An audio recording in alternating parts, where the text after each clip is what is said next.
Well, good morning again. My name is Alex, and I get the privilege of being the lead pastor here at the Gathering Place, and it is exciting to begin this brand new teaching series called Unfiltered, where we are going to kind of take a deep dive into what it means to live a Christ-focused life in a selfie-centered world. And as you can imagine from the title, that we're going to deal with technology and maybe some of the challenges that it presents. But let me go ahead and set the stage. Don't think for a minute that this is I walked into a church that hates social media talk, because that's not it at all. We believe that social media can be leveraged to do amazing things. In so many ways, it makes a big world very small. We can raise awareness or funds. We can step into areas of need in our cities and in our states, and we can do incredible things to draw people closer to Jesus.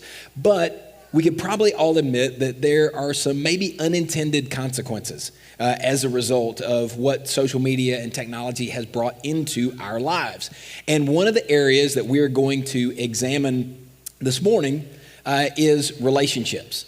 How has technology brought challenge to relationships? And it seems kind of appropriate as I guess we're on Valentine's Day weekend. I mean, Valentine's Day is like a couple of days from now, and that's mainly for you guys that totally forgot, okay? I just wanted to go ahead and give you that little subtle heads up that you might want to get something prepared. But nonetheless, how has technology changed relationships? Because in so many ways, it has. And there's a few things that we probably need to agree on to set the stage for the rest of our time together today. And one is that the concept of friendship has been redefined. The concept of friendship has been redefined. Because when you think about friends, and I'm 51 and some change, and so I'm just old enough to remember when a friend was somebody that you engaged with in person. Right, whether it was somebody that you met at school or a neighbor up the street, or maybe it was a coworker, a family member, that friend is being and has been redefined. Now, with studies, and studies are fun because they give us statistics, and all statistics do is let us understand kind of trends in the way we act, think, and the things that we believe and do. But what I noticed in preparing for this is the average Facebook. Now, we're not going to jump on the Facebook bandwagon here, but Facebook is the social media platform that more Americans participate in than any other, regardless of any demographic or age range. Facebook is kind of king of the social media kingdom. And according to the studies, the average American Facebook user has 328 friends. All right, 328 friends. I don't know where that hits you. You might be like, oh, I got way more than that. Or you might think, I got some work to do. I don't know, but at 328, that's up about 100 from a decade ago. So we're slowly climbing. And yet when you look at the responses from the average Facebook user is that they count less than 28% of those connections to actually be genuine or real. Now, we understand that about 80% of friend requests get accepted. Right, you know, you see it come in and you look at it and go, okay, mutual friends, they don't look like an axe murderer, accept, So we kind of accept a lot of those, all right? But we dig a little bit deeper and we see that currently in our culture, in our country, the average American says that they have 3 or fewer close friends. 12% of people surveyed say they have no close friends at all.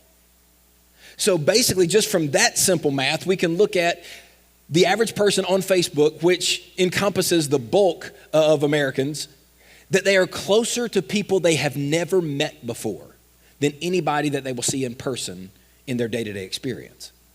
The concept of friendship has been redefined. But also, we kind of look a little bit into that, and we see that we have developed an affirmation addiction. Right? And if you don't think that, if you think you are the one exception, just go ahead and post something and hang out for a minute.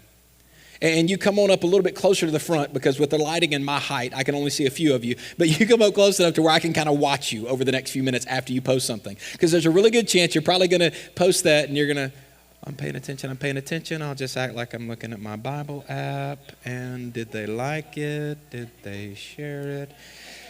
Repost, ching. The idea is that we post something and we want immediate gratification. And it's not really the post what we're doing, unfortunately, we aren't adding value to a post, we're assigning value to a person. Because if you like my stuff, you like me. And if you share my stuff, then there's something about me that inspired you to do so. And if you don't, I can get sideways in a quick minute. What do you mean she didn't like that? I like her stuff. We'll watch and see what happens next time she posts. Oh yeah, ain't no likes coming from here. Or somebody retweets or shares or anything along the positivity lines, and all of a sudden we feel kind of drawn to them like, we're tracking, huh? Yeah, I know you. You like my stuff. It's exhausting. But it's physiological as well as emotional and spiritual. See, what we find is physiologically, dopamine, you may be familiar with that chemical that is released in the brain. Dopamine is released when we receive approval for basically about anything. When we find ourselves in positive circumstances, that dopamine is released and it can cause increased energy levels. It can cause us to be positive in our attitudes. It can cause us to be more productive at work or school or anything we might be involved in. But the lack of dopamine, it does the opposite, as you might imagine. It causes energy levels to be reduced. It can ultimately lead to things that are a lot less fun to deal with, and that's depression, anxiety, stress. And I know that there was this thing called COVID. I don't know if y'all heard of that. It was kind of around here a little bit. But yes, there was a global pandemic, and I realized that we're still coming out of that to understand all the impact and effects that had. But even pre-COVID, what we find is that when teenagers were surveyed, that teenagers in large measure were talking about feeling anxiety and even depression over the pressure to post likable content that would receive the most positive comments. Teenagers saying that one of the greatest sources of stress, and in some cases not just anxiety but depression, was the addiction to approval that social media didn't create, but that it can intensify if we let it go too far. So the concept of friendship has been redefined. We have an addiction or an approval addiction, and we relate to people on our own terms. And if you don't believe that, the next time you get one of these that you don't want to talk to the person that comes up on your little address book because we don't know anybody's phone number, we just know so-and-so called, or spam risk, all right? You just, okay, we're going to let that go because I don't want to talk to them right now. Now, sometimes it might be you really are in the middle of something and you can't take the call, and that's legitimate. But a lot of times we just kind of look and go, I don't think so. Just not right now. I'll let it go to what? Help me out. What are we going to let it go to? Voicemail. You've done this before. Voicemail, right? And most likely we will respond with a, yes, that's right. In fact, what we learned is regardless of age and regardless of demographic, because I get it. I have just enough pepper and salt going on here to where you look and go, he's the get off my lawn guy. Like he's just old enough to hate anything that didn't happen, after 1986. And the 80s actually were the greatest decade ever. But that's a whole nother conversation, and that's in the Bible. I just haven't found it yet. But the idea is that most conversations we find today, the bulk of conversations start and end with a text. They don't even involve speaking to someone on the other line. You can actually talk on these. I just found that out the other day. Like you actually can. It's crazy. But we relate to people on our own terms. Again, we assign value not to post to people, right? I determine whether your crazy cat video is worth a double tap. I determine whether that wonderful moment that you caught with your child is really as wonderful to me as it was to you. I get to determine if it's share worthy, if it's like worthy, if we're going to put a link and throw that out there because you had such a great idea by putting it out in the first place. We relate to people on our terms. So the idea that technology has changed relationships, it's kind of hard to argue. So what do we do with it? Like we can make all those observations and that's well and good, but if we're not going to be willing to do anything about it, like I love getting in conversations with folks, whether it's around church or other areas where we can come up with ideas and we can identify areas of challenge, but it is exhausting if there are no solutions presented, only if there's observation about challenges that exist. So let's jump in and see maybe what we can do in response to this. How's that for just the next couple of minutes? Okay, so what we want to see is what the Bible has to say about relationships, because it has a lot to say about relationships. We're going to look at several passages of Scripture this morning, but don't worry if you don't have a device with a Bible app or you didn't bring a copy of the Bible with you. It's going to pop up on the screen for you. And we're going to start in the book of Hebrews. That's in the New Testament and the Bible. And the author of Hebrews says this. This is interesting about relationships, and we're going to build on this over the next few minutes together. Let us think of ways to motivate one another to acts of love and good works. And let us not neglect our meeting together as some people do, but encourage one another. The early church understood the value of relationships. They understood the importance of being together in physical space with other human beings. They knew how much they needed to be around people for so many different reasons. And that concept of gathering is all over the Bible. And by the way, you stepped into a place where we actually believe it's important. We are the gathering place. Like it's in our name, but we also found it in Scripture. Matthew 18:20, you'll see that verse on a lot of our stuff. Matthew 18:20, Jesus says this: where 2 or 3 are posting online in the basic same country or hemisphere. No, I don't think that's, I don't know, that may be the Message paraphrase, but in the actual translations where 2 or 3 are what? Gathered in my name, I'm there with them. Gathering is important. And relationships need the presence of one human to another. In fact, the writer of Hebrews says to gather together can inspire love and good works. Jesus says this about it in the book of John. John chapter 13. He says, a new command I give you, love one another. As I have loved you, so you must love one another. By this, listen, everyone will know that you are my disciples if you love one another. Now understand that Jesus at this point was gathering his disciples, the guys he had handpicked to hang out with for his entire earthly ministry. They served a particular purpose in his life and in the process of people knowing who Jesus was and is. And it was the last opportunity that he had to teach them. And he wasn't going to miss a teachable moment. They had already come in to what we see in scriptures referred to as an upper room. It's just a place where they could go in safety and kind of be away a little bit and spend a few minutes together. He washed their feet, which would have been very common for the lowliest household servant. None of the disciples thought about the fact that nobody washed feet and maybe they should do it, but Jesus, the Son of God, who made the statement that the Son of Man came not to be served, but to serve. He washed their feet, kind of set the table to get their attention a little bit.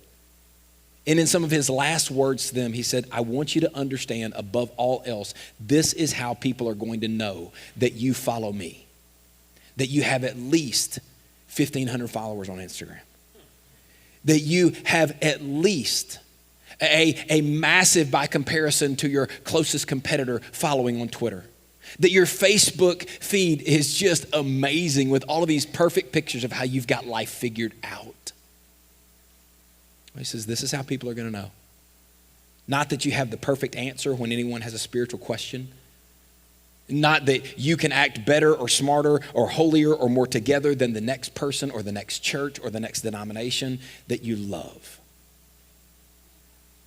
It's not going to be by the amount of likes that you have. It's by the love that you give. This is how people will know that you're mine.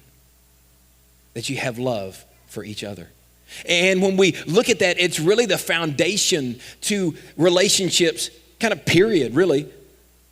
And Jesus has drawn these guys close in, and I don't want to miss that there is something about proximity that matters. He drew them in so that they could listen, learn, and live what he taught.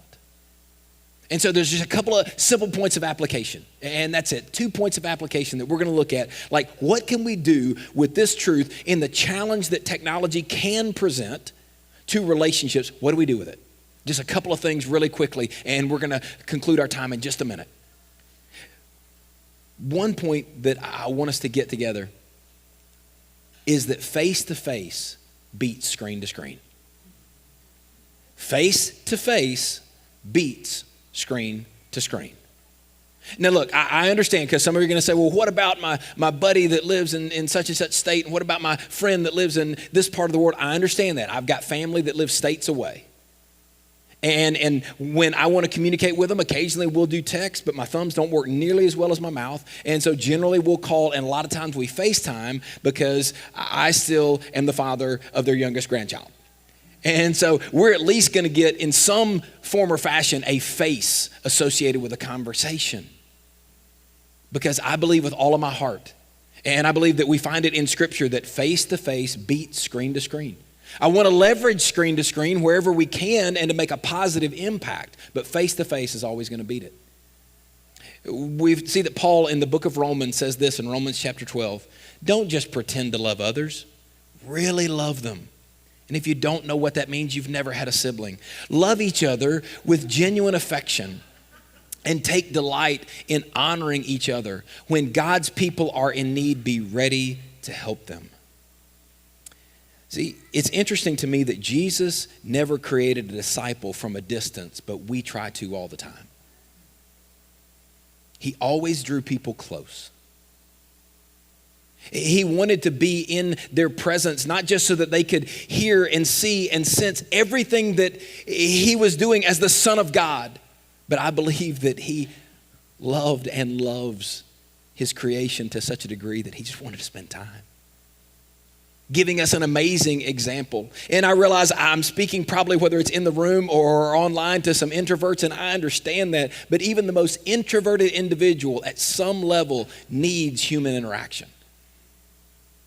We were literally created for it. And face-to-face is always going to beat screen-to-screen. And it's not that we have to come with the perfect response or the perfect understanding or the perfect witty comment or the perfect joke when we're with people. Like, we exhaust ourselves a lot trying to look perfect online, but when we get together, it's not so all of a sudden people can understand our imperfections. It's just a chance for us to be authentic and develop relationships. Like, I can remember the first time I ever went on a pastor visit. And pastors, that's kind of what we do sometimes. Like, if you ever go on a pastor visit with a pastor, that's probably just like, I don't know if that's terribly pleasant. I'm not sure, because it normally involves something bad that's happened in somebody else's life. Like, generally, I'll get called as a pastor, and that's part of what I'm called to do. And I'm glad to do it and grateful where I can be available to just represent Jesus in other people's pain.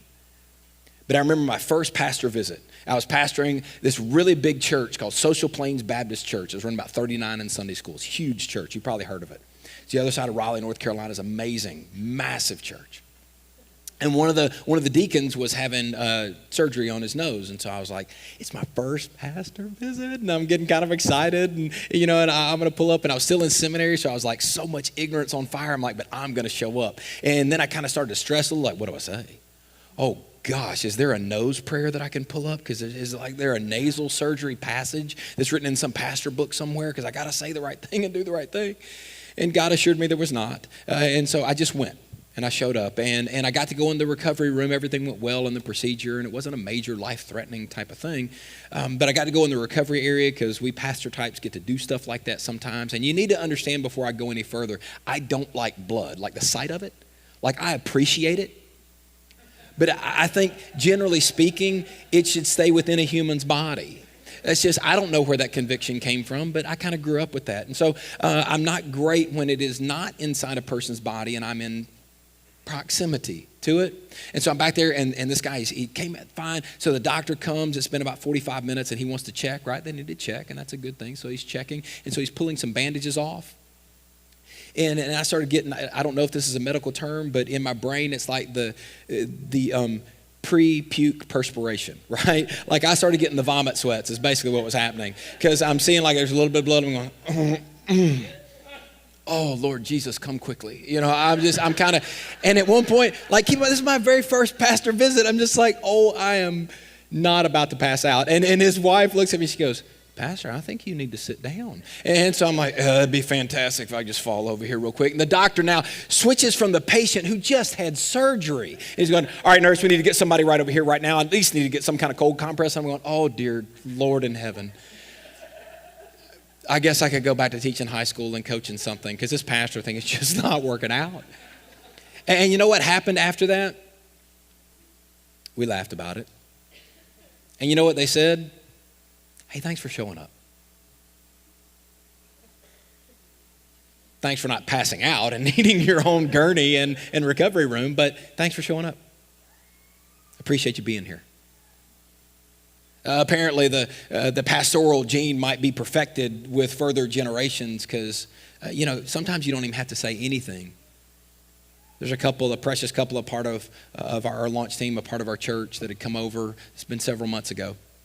And just, life had been going on. And you know what we're created to do is do life together. Is to have a relationship with God and each other. And so they come over and we were talking through some stuff and she was sharing and it was just life. And sometimes life is painful. And if you haven't met Jackson, you'll probably hear him before you see him at the conclusion of our time this morning. And he doesn't really walk, he aims. But he had kind of been quiet for a period of time. And by the time we're kind of finishing up and we had talked and we prayed together and it was really just a beautiful time. But when we were done, this lady, she said, hey, do you know what Jackson did? I was like, because I'm thinking like terrible stuff. I'm like, oh, I'm so sorry. I'm ready to apologize. And she said, no. Did you notice that he sat right next to me the entire time and he put his head on my shoulder? And I thought, I really hadn't paid attention to that until just now. She said he could sense that I wasn't okay. And he just wanted to let me know that it'd be okay. Proximity matters. Face to face always beats screen to screen. And then finally, for you and for me, is to understand to be focused and not distracted. Because I get it, some of the pushback might be, well, man, if I was in the Bible times with Jesus, no internet, no cell phone, I could be focused. Like I could hang out in that moment, and I could pay attention, and I wouldn't be distracted. I'd be right there. I wouldn't just be physically there. Like I would have my undivided attention focused on Jesus. Okay, before we go too far with that, keep this in mind. No, they didn't have technological distractions. They did not. But what was going to happen, back up to John 13, within hours, Jesus was going to be tried, if you want to call it that. It was not a just trial at all. He's going to be beaten literally within an inch of his life by Roman soldiers who were trained to do exactly that. That's where the phrase comes from. I thought my parents invented it whenever I messed up, but apparently the Romans did. And he was going to be crucified. One disciple in the room was going to betray Jesus. The other was going to deny him. All the rest, minus one, was going to scatter and wouldn't even be present at the cross. They had gone in some ways from being with this amazing rabbi, this fantastic teacher. They were kind of semi-celebrities. They were turning into outlaws. They had distraction, just like we do. The circumstances may be different, but the distraction is still there to be dealt with. For you and for me to understand about relationships is to understand to be focused and not distracted. That people actually deserve our undivided attention. That in the moment that we are engaged with others, that it is important just to let all the other stuff kind of fade away for just a little bit so that we can be focused on what matters. Peter says this in 1 Peter 4:8, most important of all, continue to show deep love for each other. John says this in 1 John chapter 3, verse 18, dear children, let's not merely say that we love each other. Let us show the truth by our what? Actions. In order to do that, we got to focus on people and not just posts. We got to be able to focus on people and not just posts. We can do it. There's times it's just a matter of a little discipline and repetition to recalibrate our thinking to the point where people matter and we don't get caught up in the other stuff that doesn't. It might feel good when we get that like, or we get that share, or we get those followers. but to focus on what matters. People. Now, I'd love to say again that it's just, us older parent types that have it all figured out, and the rest of you just, anything younger than 28 or so, you're struggling. But I looked up some other surveys and studies in prep for this morning. And the Common Sense Media, which just sounds like a novel concept to begin with, but the Common Sense Media study said that 28% of teens say their parents are addicted to their mobile device. 21% of teenagers surveyed said they wished that their moms and dads would lay down their devices for a little bit and focus on the kids. Take that a little step further, and there was a Cambridge survey, so it's got to be smart, just saying Cambridge, right? They asked Americans, do you ever feel that you or your family would benefit from having technology-free time where all communication devices are switched off? 60% responded yes, just for some simple technology-free time. This morning, as I was wasting time, preparing finally for the last few moments for this message, I don't know if you're a gamer. I'm not much of a gamer, but I like games. And part of it is because I'm competitive, right? And any game that'll keep track of winning percentage, I can kind of get locked in pretty quick. And so I'm not, into a whole lot with Fortnite. You probably had to take me past Zelda back in the day. I put a lot of quarters. If you wonder what those are, just Google it. It's on a device. But yeah, I've put a lot of quarters in a lot of video game machines over the years. But I found that you can have games on your devices as well. And so I play a couple like Free Cell and Word Search, and you try to make it sound like it's helping my mental capacity. But there was a game that's being advertised because you have to pay to get like ad-free games, and I'm just too cheap to do that. And so there was an ad that came on this morning, and it's really interesting for this game. And they get celebrities to endorse, and they'll say stuff. And here was what the guy said. He said, hey guys, I wanted to let you know, and I'm so-and-so. He said, I found a game that literally takes my mind off everything. And I don't try to over-spiritualize too many moments, but the Holy Spirit said, exactly. That's the problem. We get so focused on things that don't matter that we can be involved in more mindless activity than we ever want to admit to in public. And again, when social media and technology can be leveraged to make our lives better, to add value to our experience, to draw us closer to God, I am all for it. But I also know that my screen usage was down 12% to 6 hours and 19 minutes a day last week. And I'm going, what? How in the world did I spend that much time looking at a doggone screen? And you might feel better or worse by me sharing that number with you with regard to yours. For us at times, it's just a matter of maybe some simple stuff, and I don't know what it is for you. You might need a social media fast or cleanse. I have no idea. You might want to get away from it for just a little bit.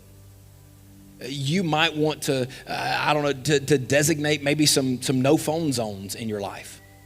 Some devices down by a certain time of day. And you actually focus on what matters. It's amazing how God's voice can be turned up loud when all the other voices are turned down. Or how you can pay attention to people and notice things about them that you've been missing for maybe even years because you actually take the time to focus on them. And God will do incredible things in your relationship as a result. I don't know if anybody watched the game. If you're joining online, we are located in Lexington, Kentucky, and UK men's basketball is kind of a big deal. And we're kind of not very good this year. And I hate that because I want us to be really good because we should, simply because we're UK. But I was watching the game yesterday and I wasn't all that happy. And so misery, I guess, really does love company. So I pulled up like Twitter because there's a couple of dudes that are kind of sarcastic that are in UK basketball that I like to see what they're, and I was going, okay, we'll see what they're going to say about the game today. And I got on there and I scrolled like twice and literally it blew me away. Like, first of all, I couldn't believe how many politically divisive posts I saw just in one scroll.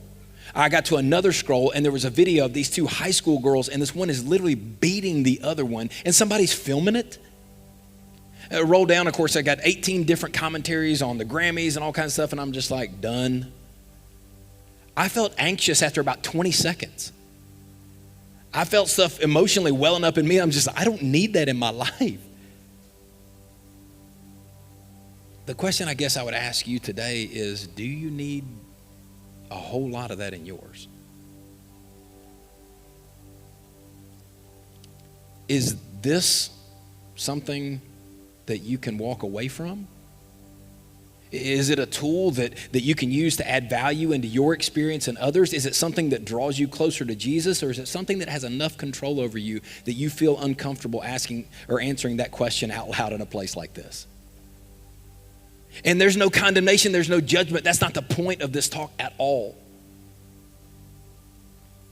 But how far are we willing to go in areas of our lives that we have access to that can be good, and we allow to be the total opposite?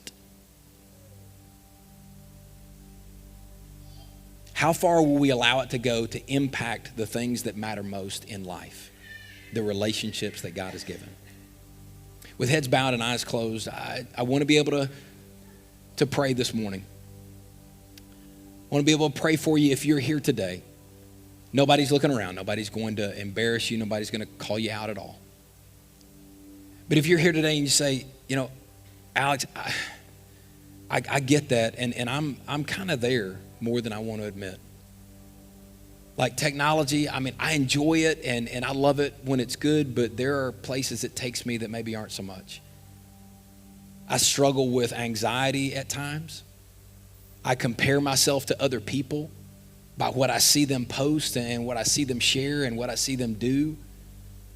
And I don't know, I'm not really satisfied with who I am.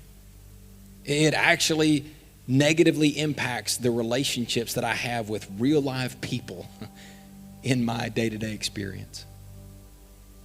You're not alone in that. But with heads bowed and eyes closed this morning, I want to be able to pray for you. And if that's you, if you say, Alex, man, just pray that maybe this week I'll have some strength in this area. Would you just lift your hand up? You can lift it up and you can put it right back down. There are folks that are admitting, yep, that's me. I see you. Thank you. Thank you. Father, I'm asking right now that you give grace, that you give peace, that you give even tenacity.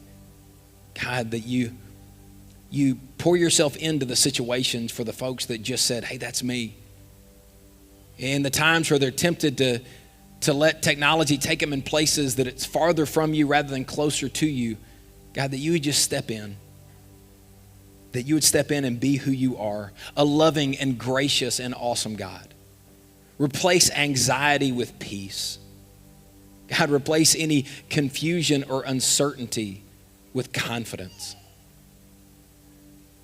God, we're grateful that you answer prayer and grateful that you're here.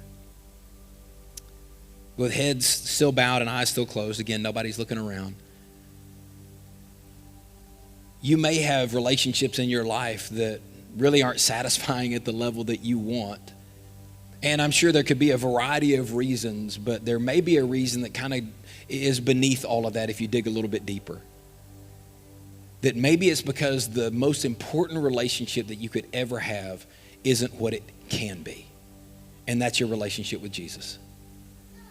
I don't ever want to assume that just because we're in a church setting that everybody that walks in is a follower of Jesus. And that's not to anybody's condemnation. I know what it is to have lived the bulk of my life up to 25 years old, walking in saying, well, I got baptized at 6, and being 25 wondering what it meant to actually follow Jesus until the day I finally said yes.